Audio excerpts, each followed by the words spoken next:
오늘 말씀의 제목은 성령의 능력으로 부흥하는 교회인데 2025년 우리 교회의 표어입니다. 오늘은 성령, 능력, 부흥, 교회라는 이 네 개의 단어를 중심으로 2025년 우리 교회 표어 속에 어떤 의미가 담겨 있으며 우리의 사명은 무엇인지에 관해서 하나님의 말씀을 전해드리고자 합니다. 먼저 교회의 의미에 대해 잠깐 설명드리겠습니다. 교회라는 단어는 헬라어로 에클레시아라고 하는데 밖으로를 뜻하는 에크라는 단어와 불러내다라는 의미를 지닌 깔레오, 이 두 단어의 합성어입니다. 그러므로 교회라는 단어의 의미는 마귀의 권세 아래 속해 살던 우리를 마귀의 권세 밖으로 불러냈다. 이것이 교회라는 단어의 의미입니다. 그리고 교회 사전에서는 교회의 의미를 이렇게 정의합니다. 함께 읽어보겠습니다. 교회란 그리스도를 구세주로 고백하는 성도들의 모임으로서 거룩한 신앙 공동체를 무형교회라 하며 거룩한 신앙 공동체가 하나님께 예배드리기 위해 모이는 일정한 장소를 유형교회라 한다. 결국 그리스도를 구세주로 고백하는 내가 교회이고 그리스도를 구세주로 고백하는 우리 가정이 교회이며 그리스도를 구세주로 고백하는 두세 사람의 모임을 교회라고 부릅니다.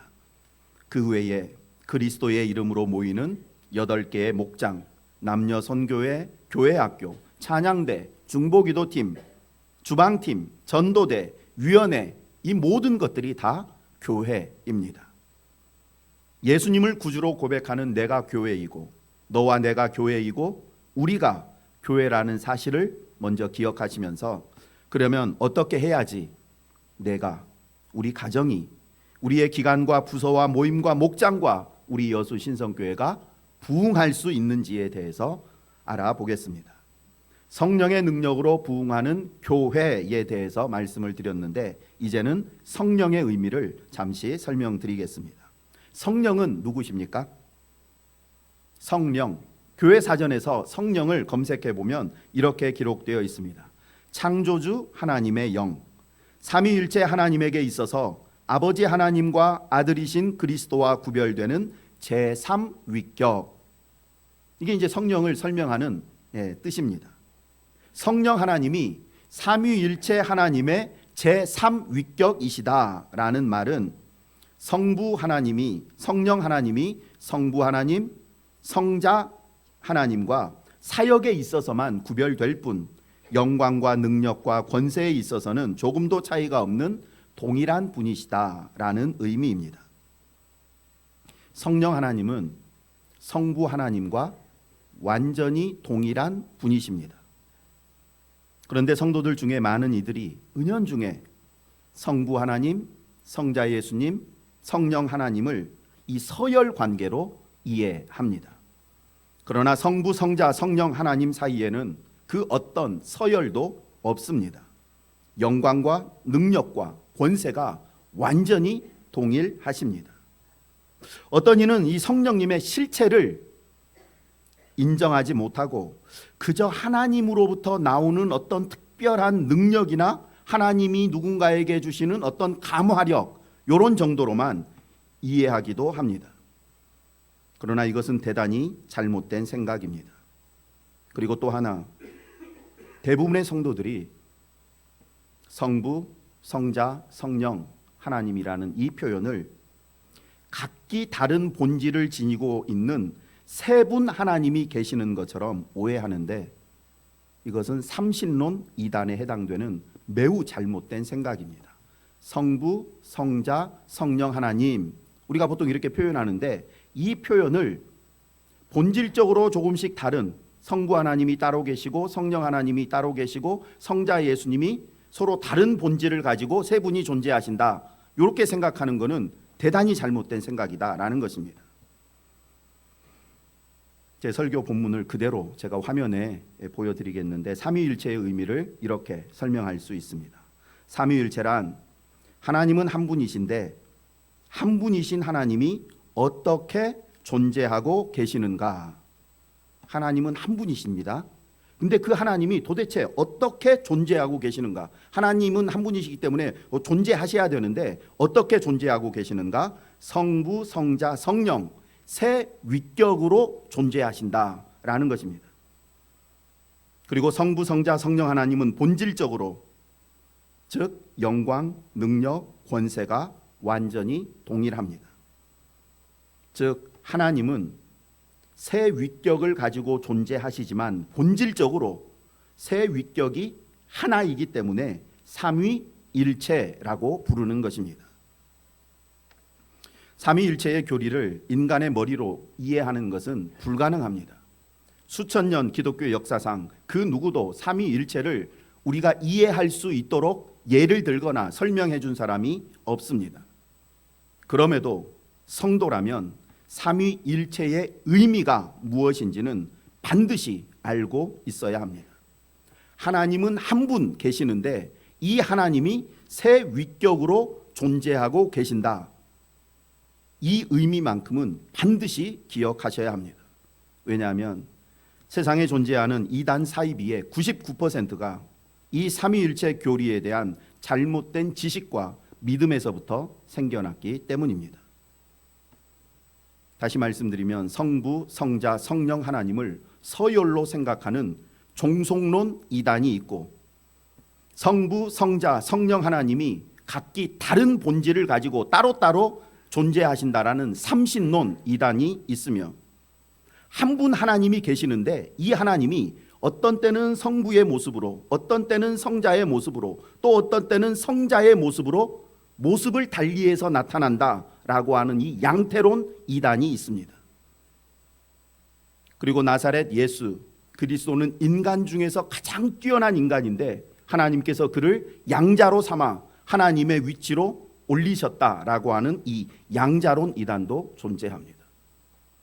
이처럼 삼위 하나님에 대해서 하나님은 한 분, 본질은 동일하시지만 세 가지의 위격을 가지고 독립적으로 존재하신다라는 이 삼위일체의 의미를 기억하지 못하면 방금 말씀드린 이 네 가지 이단 중에 하나에 반드시 빠지게 되어 있습니다.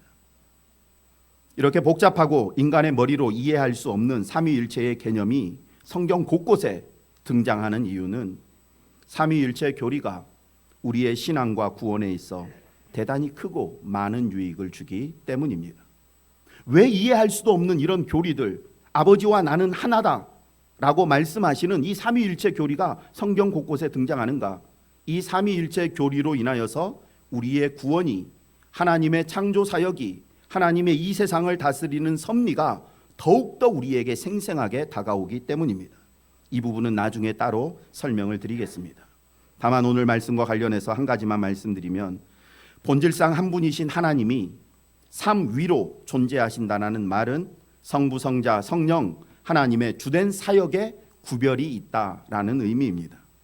예를 들어서 우리의 구원과 관련해서 성부, 성자, 성령 하나님의 일하시는 사역에 차이점들이 있는데 성부 하나님은 우리의 구원을 저와 여러분을 창세전에 예정, 즉 계획하셨고 성자 예수님은 십자가에서 우리의 구원을 성취하셨으며 성령 하나님은 그 성취된 구원을 우리 각 개인에게 적용시키는 사역을 하십니다.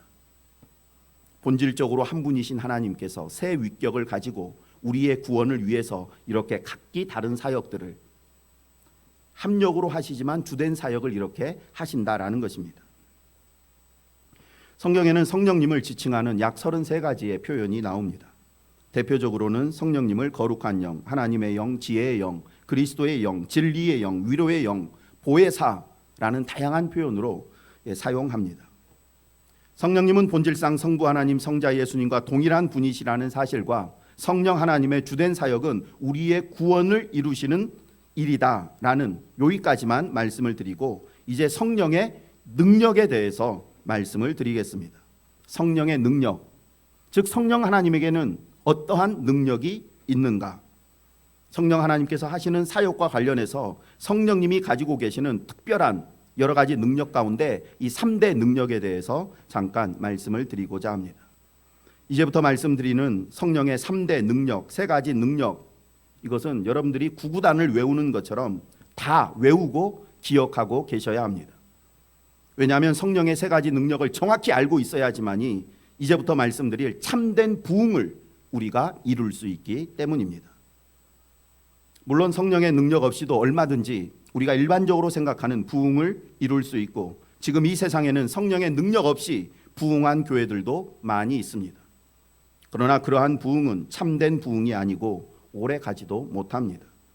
기껏해야 몇 년, 길면 몇십 년 그 부흥의 현상이 나타날 수는 있지만 성령의 능력으로 이룬 부흥이 아니기에 결국은 심판과 유혹의 비바람 앞에서 힘없이 무너져 내립니다. 성령의 능력 없이 목사되고, 성령의 능력 없이 장로된 사람, 성령의 능력 없이 봉사하고 헌신한 것 역시 환난과 심판과 유혹의 비바람이 거세게 불어닥치면 그동안 내가 이루었다고 생각한 그 모든 것들이 한순간에 흔적도 없이 사라져 버립니다.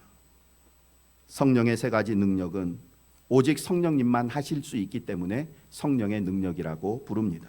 마귀조차 따라할 수 없는 성령님의 세 가지 능력, 그것이 무엇인가 한번 읽어보겠습니다. 첫째, 시작.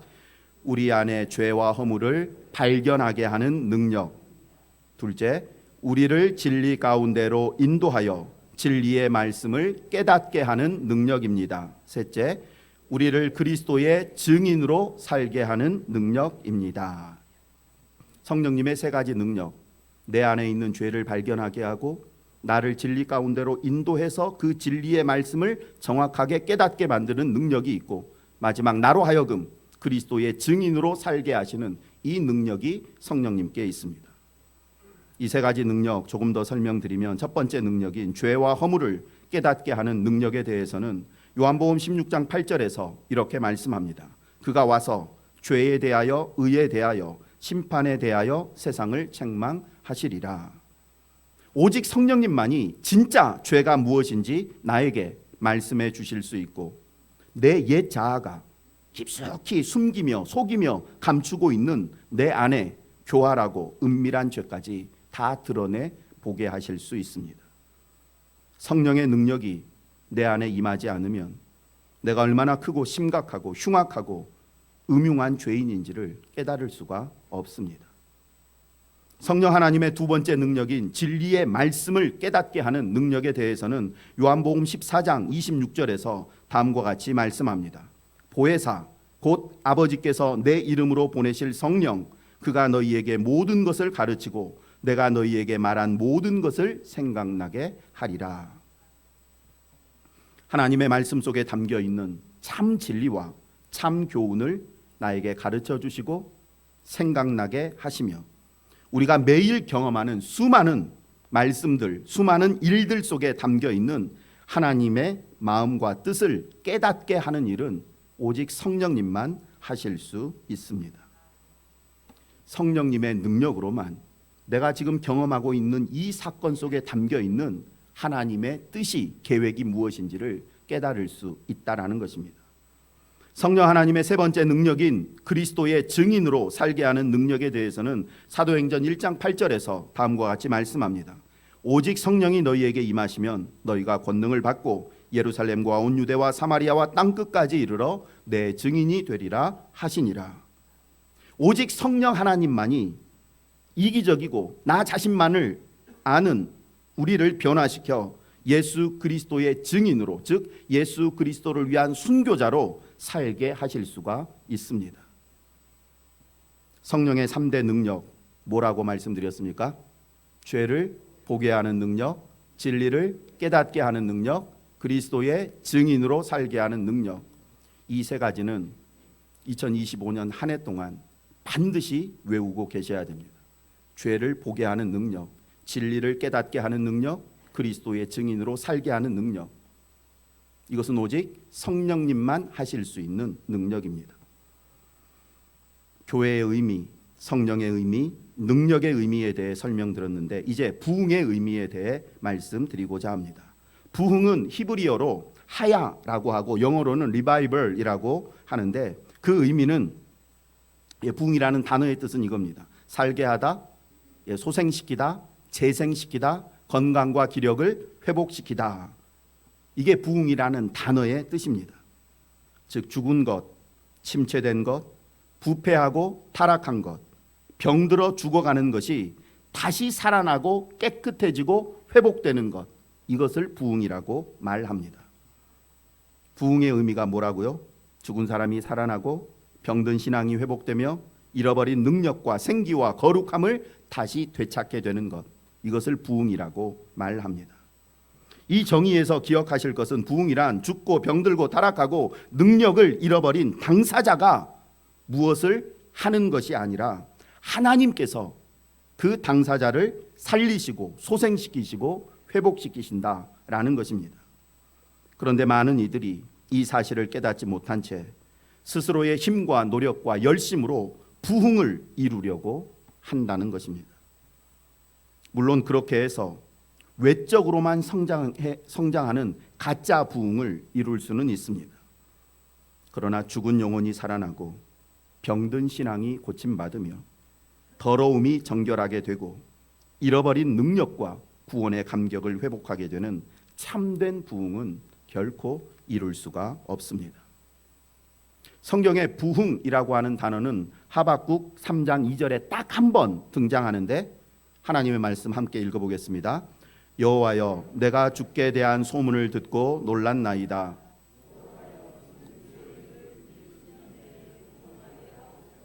이 수년 내에 나타내시옵소서. 진노 중에라도 긍휼을 잊지 마옵소서. 아멘. 여호와여, 주는, 부흥의 주체는 오직 여호와 하나님이시다라는 고백입니다. 주의 일을 이 수년 내에 부흥하게 하옵소서. 주의 일이란 바벨론 포로로 끌려간 유다 백성들을 고국으로 돌아오게 하는 일, 부패하고 타락한 유다 백성들의 신앙을 다시 정결하게 하는 것인데, 바벨론에서 돌아오게 만들고 더러워진 신앙을 다시 회복시키는 이게 주의 일인데, 이것을 하박국 선지자는 부흥이라는 말로 표현하고 있습니다. 진노 중에라도 긍휼을 잊지 마옵소서. 죽어 마땅하고 버림받고 심판받아 마땅하지만 긍휼을 베풀어 주셔서 저희를 다시 살려주시고 용서해 주시며 깨끗하게 해 주시라는 간구입니다. 이제 부흥이 어떤 의미인지 아시겠습니까? 단순히 성도들의 숫자가 많아지고 물질적으로 풍족해지는 것, 이것이 부흥이 아니고 죄인이, 낙심한 영혼이 죄 사함 받고 잘못된 길에서 돌아와 무너진 신앙 성전을 재건하며 거룩한 삶을 회복하게 되는 것, 이것이 참된 부흥이며, 그 부흥의 결과로 나타나는 것 중에 하나가 구원받은 사람들의 수가 증가하는 것입니다. 화면을 보면서 성경적인 의미에서의 참된 부흥이 무엇인지 함께 읽어보겠습니다. 시작. 부흥이란 개인이나 공동체가 죄에서 돌이켜 하나님과의 관계를 새롭게 함으로 하나님의 말씀에 순종하는 삶으로 돌아가는 것, 이것이 부흥입니다. 기도하실 때마다 하나님, 우리 교회 부흥하게 해주세요, 우리 모임, 우리 목장 부흥하게 해주세요, 계속 기도 드리실 텐데, 부흥의 의미가 이거라는 사실을 절대 잊지 마시고, 이러한 부흥을 이루면 우리가 일반적으로 생각하는 이 외적인 성장이라고 하는 부흥은 저절로 따라오게 되어 있습니다. 그런데 만약 우리가 부흥의 참된 의미를 깨닫지 못한 채 단순히 교회의 숫자를 불리는 이 외적 부흥에다만 초점을 맞추게 되면 참된 부흥이 아니라 가짜 부흥을 이루게 되고, 결국 시간이 흘러서 그렇게 열심히 많이 모아놓은 숫자와 많이 모아놓은 것이 하나님께 아무런 의미가 없는 헛수고가 되어버립니다. 그리고 부흥의 궁극적인 목적은 오직 하나님의 영광입니다. 왜 우리가 그토록 부흥을 사모하는가? 왜 내 삶이 부흥되기를 원하고 우리 가정이, 우리 교회가, 이 나라와 민족이 부흥되기를 원하는가? 이유는 오직 하나, 하나님의 영광을 드러내기 위함입니다. 큰 교회, 사람이 많이 모이는 교회, 여기저기 좋은 소문을 내고 인정받는 교회가 되기 위해서가 아니라 거룩한 주의 백성들이 하나님께 참된 예배와 헌신을 드림으로 하나님께 온전한 영광을 드리기 위해서 그토록 부흥을 사모하며 꿈꾸는 것입니다. 하나님의 영광이 드러나지 않고 그저 사람이 드러나고 교회의 이름만 드러나는 부흥은 참된 부흥이 아닙니다. 그렇다면 죄에서 돌이켜 하나님과의 관계를 새롭게 함으로 하나님께 영광을 돌리는 삶을 살게 되는 이 참된 부흥은 어떻게 가능할까요? 오직 성령의 능력으로만 가능합니다. 왜 성령의 능력으로만 참된 부흥을 이룰 수 있을까요? 앞에서 말씀드린 것처럼 성령의 3대 능력과 연관되어 있습니다. 내가 지금 죄 가운데 있으며 수많은 죄에 물들어 있다는 사실을 보게 하는 능력은 오직 성령님께만 있고, 나를 향한 하나님 아버지의 뜻과 마음을 온전히 깨닫게 하는 능력도 성령 하나님께만 있으며, 하나님의 말씀에 순종하여 그리스도의 증인으로 살게 하는 능력 또한 성령 하나님께만 있기 때문입니다. 그러므로 성령의 능력이 아니면 자신의 죄를 깨닫고 예수 그리스도의 증인으로 살아가며 하나님의 영광을 드러내는 이 참된 부흥을 그 누구도 이룰 수가 없습니다. 오늘 구약의 본문인 에스겔서 37장은 이스라엘의 회복을 예언하고 있는 구약의 수많은 예언의 말씀들 가운데 최고봉에 해당하는 말씀이라고 할 수 있습니다. 하나님께서는 에스겔을 마른 뼈가 가득한 골짜기로 데려가신 후 그 마른 뼈들을 향해서 하나님의 말씀을 대언하라고 명령하셨습니다. 에스겔이 하나님의 명령을 따라서 마른 뼈들을 향하여 하나님의 말씀을 대언하자 마른 뼈들이 서로 연결되고 그 위에 힘줄과 살과 피부가 붙어서 사람의 모양을 갖추게 되었습니다. 이후에 생기를 향하여 생기야 사방에서부터 와서 이 죽음을 당한 자에게 불어 살아나게 하라 라는 이 하나님의 말씀을 대언하자 죽어있는 사람들 속에 생기가 들어가 살아있는 하나님의 큰 군대를 이루었습니다.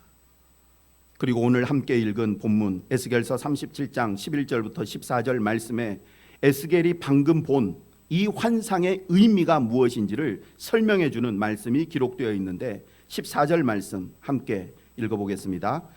내가 또 내 영을 너희 속에 두어 너희가 살아나게 하고 내가 또 너희를 너희 고국 땅에 두리니 나 여호와가 이 일을 말하고 이룬 줄을 너희가 알리라. 여호와의 말씀이니라. 아멘. 마른 뼈와 같이 살아날 가능성이 전혀 없는 이스라엘이 하나님의 권능으로 무덤과 같았던 바벨론에서 나와서 고향으로 귀환하게 되고, 그래서 하나님의 말씀에 순종하는 삶을 살게 될 것이다 라는 의미인데, 이것을 바로 부흥이라고 말합니다. 현재 한국 교회 가운데 사망의 그림자가 점점 짙게 드리워지고 있다는 사실을 부인할 사람 많지 않습니다. 수많은 목회자와 신학자들, 심지어 성도들까지 지금 한국 교회가 심각한 위기에 처해 있다고 위기의식을 느끼며 안타까워하고 있습니다. 그렇다면 형제, 성도님들의 삶은 어떠합니까? 여러분의 신앙은 안전하고 견고합니까? 생명의 기운과 활기와 소망과 감사와 기쁨이 넘치는 신앙생활을 하고 계십니까? 아니면 사망의 증상들이라고 할 수 있는 괴로움과 낙심, 두려움과 고통, 불안과 원망 같은 것들이 혹시 마음 가득하지는 않습니까? 만약 현재 우리의 삶이 후자에 가깝다면 그 이유는 무엇 때문일까요? 우리의 삶 속에 성령의 능력이 사라졌기 때문입니다. 오직 성령의 능력이 아닌 세상에서 배운 지식과 교훈, 개인적인 신앙 경험과 신앙 연륜, 인간적인 열심과 노력으로 1년, 2년, 심하게는 10년, 20년을 그렇게 자기 힘으로 살아왔기에 결국 오늘과 같이 심각한 영적인 무기력증과 탈진 상태에 빠지게 된 것입니다. 성령의 능력으로 날마다 나의 연약함을 고백하며 회개하고, 쓰러지면 성령님 주시는 힘으로 다시 일어나 말씀대로 순종하면서 여기까지 오지 않았기 때문에 우리의 삶이 이렇게 메마르고 거칠어졌으며, 내 삶을 통해서 하나님의 영광보다는 오히려 하나님의 영광을 가리는 모습들이 더 많이 나타나게 된 것입니다. 죽어가는, 아니 이미 죽어버린 우리의 삶이 다시 살아나 생기 넘치는 삶으로 회복되고 성장되는 유일한 비결은 성령의 능력을 사모하는 것입니다. 그리고 거듭거듭 제가 신신당부하며 말씀드린 것처럼 성령의 역사, 성령의 능력은 언제나 하나님의 말씀을 통해 우리에게 주어지고 임하게 됩니다. 말씀을 듣고 읽고 공부하고 묵상하고 있는 동안에 내 안에 계신 성령께서 그 말씀을 통해서 내 안에 있는 죄와 허물을 보게 하시고 나와 우리 가정과 공동체와 교회를 향한 하나님의 마음과 뜻을 깨닫게 하시며 그 뜻대로 살아갈 수 있는 힘과 능력, 지혜와 위로를 공급해 주십니다. 그렇게 말씀을 통해서 역사하시는 성령의 능력을 받게 되면 틀어지고 멀어졌던 하나님과의 관계가 새롭게 회복되게 되고 우리의 삶 속에서 하나님의 영광을 드리는 놀라운 부흥의 역사가 나타나는 것입니다. 현재 우리의 삶이 바벨론 포로로 붙잡혀가 있는 이스라엘 백성들처럼 괴롭고 절망적이라 해도 절망하지 않을 수 있는 이유는 생명의 주인이신 하나님께서 우리를 이 상황에서 틀림없이 구원해 주실 것이기 때문입니다. 마른 뼈와 같은 이스라엘 백성들을 구원하여서 고향으로 돌아가게 하겠다, 이 약속을 하나님은 지키셨는데 우리들 역시 이 절망적인 상황 가운데서 구원하여 하나님께 영광 돌리는 부흥의 자리로 인도해 주실 것을 믿습니다.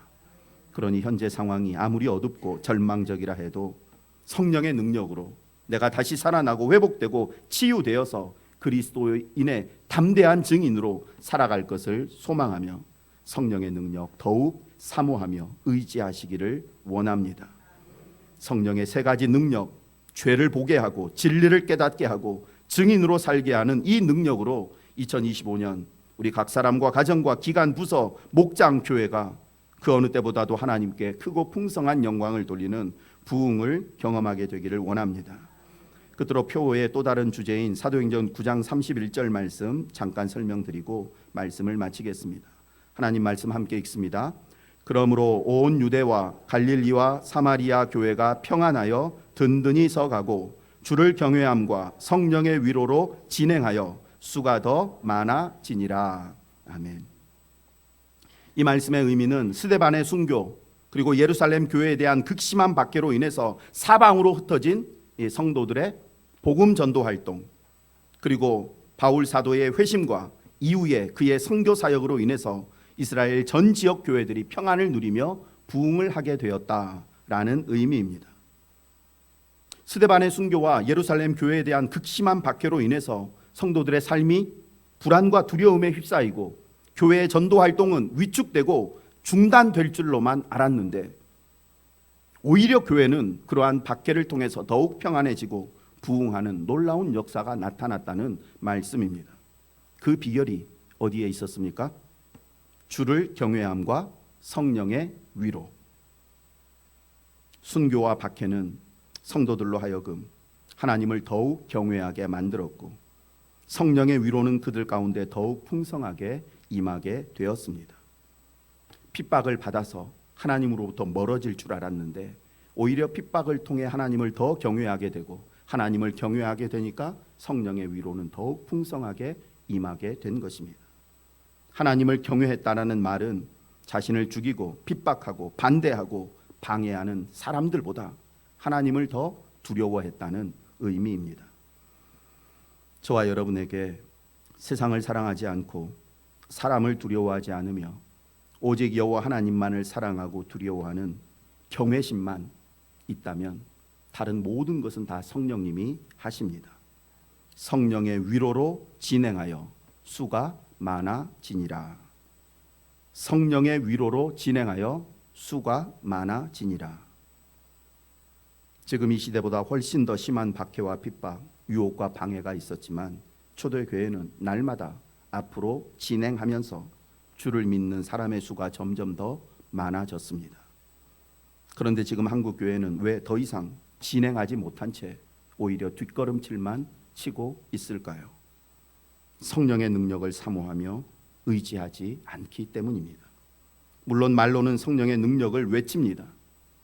그러나 정작 성령의 능력이 역사하는 통로인 하나님의 말씀을 멀리한 채 그저 인간의 생각과 경험, 자신의 지식과 힘만으로 무언가를 하려고 하기에 내 믿음이 어느 한계 이상 진행하지 못하고 한국 교회가 더 이상 진행하지 못하는 것입니다. 말씀을 마칩니다.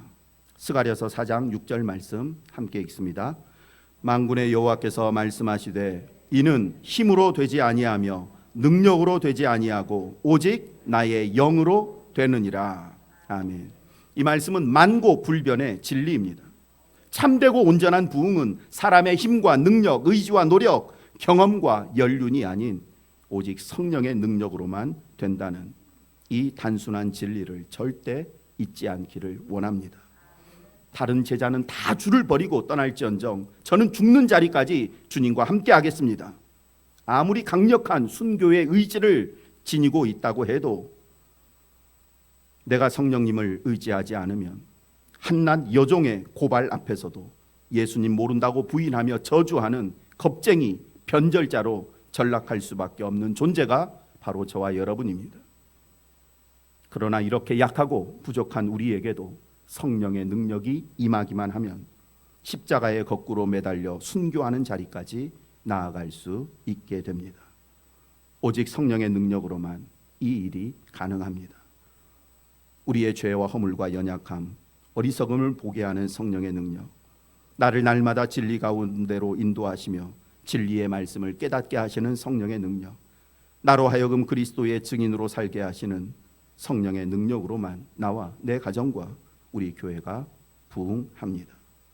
2025년 우리 여수신성교회가 성령의 능력으로 날마다 진행하여 죽은 영혼이 살아나고 병든 영혼이 치유받으며 모든 어두움이 떠나가고 상한 심령이 회복되는 놀라운 부흥의 역사가 나타나기를 간절히 소망합니다.